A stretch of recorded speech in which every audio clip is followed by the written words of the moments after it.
como que isso se relaciona com o papo do livre-arbítrio que a gente estava tendo? E aí eu te perguntei de como manter ainda a vontade de, enfim, evoluir, mudar, fazer diferente, Exato, exato. imaginando que não existe Exato. livre-arbítrio. Olha, a Deixa a vida me motivação. levar, deixa eu Não, existir. é porque a tua motivação de levantar, ela é regida por aqueles aspectos. A necessidade de autonomia, a necessidade de pertencer a um grupo e ter competência. Não é regida a.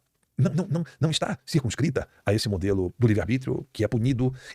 Esse modelo que a gente tem ainda em voga na sociedade, ele tem caráter mais punitivo, né? Ele tem. Cara, o que eu acho que não muda nada, isso não afeta a motivação humana, mas afeta, por exemplo, a questão da punição, né? Ok, não existe culpa, mas existe responsabilidade. Aquela pessoa,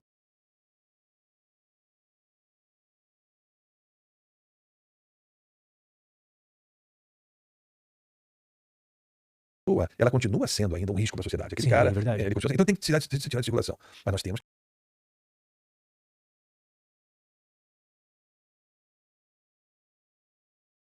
que conviver com o fato de que não vai rolar uma espécie de laranja mecânica do Kubrick lá. Assim, bom, a gente vai botar o cara assistindo, no caso do Kubrick, que era Beethoven, botar o cara assistindo, escutando interminavelmente as 4 estações do Vivaldi, ele vai sair dançando balé tranquilo e tal. Bom, isso não vai existir. Eu tô exagerando, né, para ver os zeros da curva, né? Mas isso não vai acontecer, cara. As pessoas dizem, não, mas agora o Lula voltou de... Não, não vai acontecer, cara. As pessoas não são moldáveis. Eu até brinco, né, no diálogo com pais, né, no processo de, quando eu sou procurado por algum aspecto ligado à educação e tal, não existe pai carpinteiro, né? Existe pai jardineiro, que cria um ambiente rico em, fazendo uma analogia, rico em luminosidade, oferta de água, nutrientes, para que a natureza do filho se desenvolva. A gente realmente não tem impacto, a gente não pode fazer carpinteiro. Cara, tem uma história sensacional que não é conhecida pela opinião pública, principalmente no Brasil, e é uma pena, porque os profissionais da psicologia, da neuropsicologia, não conhecem, não tocam nesse assunto. Na década de 60, havia uma estudante de doutorado de Harvard chamada Judith Harris. E naquele então, o diretor da Faculdade de Psicologia de Harvard era o famoso George Miller. Até hoje, o maior prêmio da psicologia é o prêmio George Miller. A psicologia não recebe Nobel, porque o Nobel não considera. Mas o prêmio George Miller é a maior sagração. Pois bem, a Judith Harris tinha uma tese um pouco em pleno behaviorismo.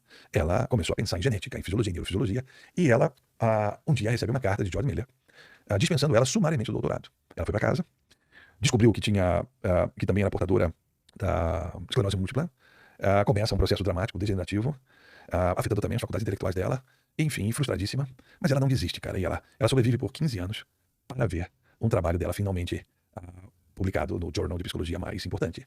E ele explode. Agora, 15 anos depois, já existia espaço para se falar em neurociência, em genética, já se acumulavam provas e Nobels, e ela começava assim o trabalho dela. E avaliamos o impacto dos pais sobre a personalidade dos filhos. E descobrimos que a resposta é nenhum. Assim começava.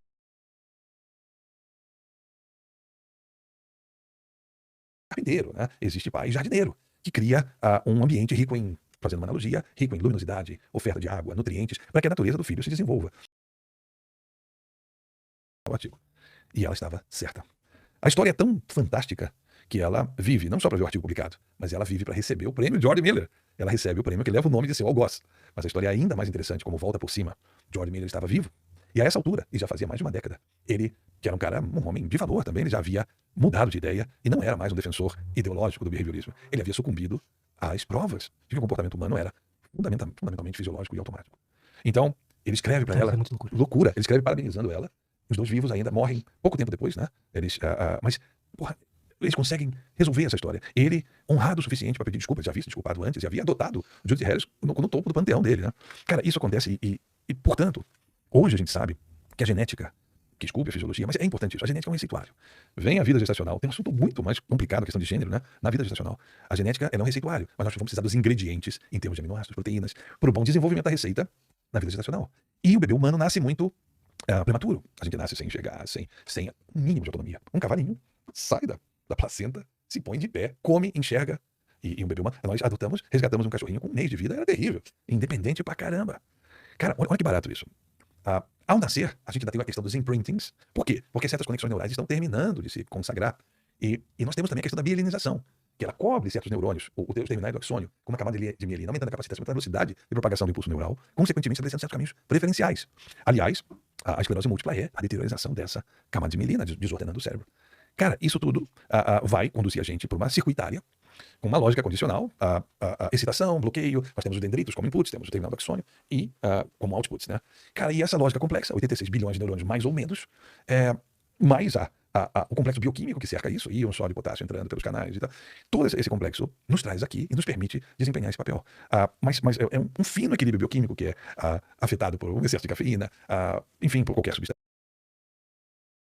Poxa, e ela começava assim o trabalho dela. E avaliamos o impacto dos pais sobre a personalidade dos filhos e descobrimos que a resposta é nenhum. Assim começava. Essa psicoativa, ou por estar sentindo dor, ou por exemplo, a privação de sono, gera um comportamento psicótico. As pessoas não são moldáveis. As pessoas não são moldáveis. As pessoas não são moldáveis. As pessoas não são moldáveis. A privação de sono gera um comportamento psicótico. Pô, você, numa clínica, eu tô interessado em saber o funcionamento intestinal do meu paciente, se ele tem rotina, se ele dorme, eu quero saber como eram os pais, os avós, os irmãos, os sobrinhos, os primos. Eu olho esse tree, eu faço esse tracing genético, comportamental, fisiológico. Isso é um barato. Você pode ter uma pessoa que tem, digamos, que vive uma situação psicótica por força de não dormir.